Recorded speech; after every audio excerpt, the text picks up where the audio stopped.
মনে দেখেছি, আমি আমার জীবনে দেখেছি, এই ওসিলা করে যা চেয়েছি পাইনি এমন কোনোদিনও যায়নি।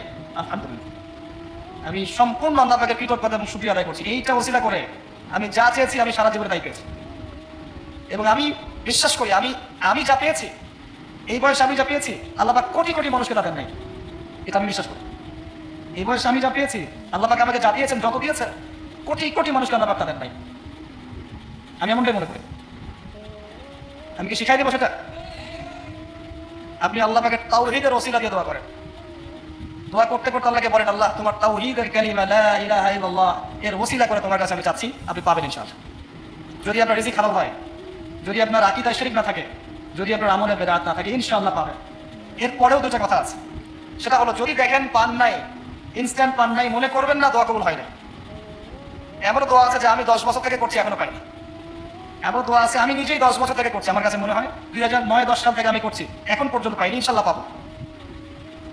তো ইনস্ট্যান্ট সব পেতে হবে এমন নয়।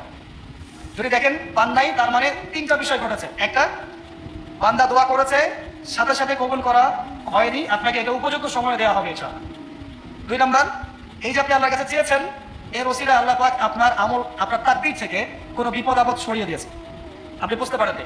আপনি দোয়া করেছেন, হয়তো মনে হচ্ছে আপনি পান নাই, কিন্তু এর ওসিলায় আল্লাহ পাক আপনার তাকদীর থেকে কোনো বিপদকে মিটিয়ে দিয়েছেন, আপনি বুঝতে পারেন। একটা হচ্ছে দুটার কোনোটাই হয়নি, পরকালে কিয়ামতের মাঠে আল্লাহ আপনাকে দিবেন জন্য জমা রেখেছেন। অতএব দোয়া করলে কোনো লস নাই। বেশি বেশি দোয়া করবেন, সিজদায় বেশি বেশি দোয়া করবেন, ফরজ সালাতের আগে পরে করবেন, নরমালি হাত তুলে দোয়া করবেন, নফল নামাজ পড়ে করবেন, দান সাদাকা করে করবেন, কোরআন তেলাওয়াত করে করবেন, দোয়া বাড়িয়ে দেন।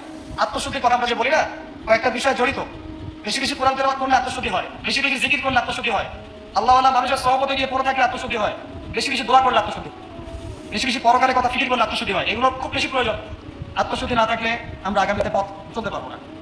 একটা বাতি থেকেই বাতি জ্বলবে, বাতি থেকেই বাতি জ্বলবে ইনশাআল্লাহ।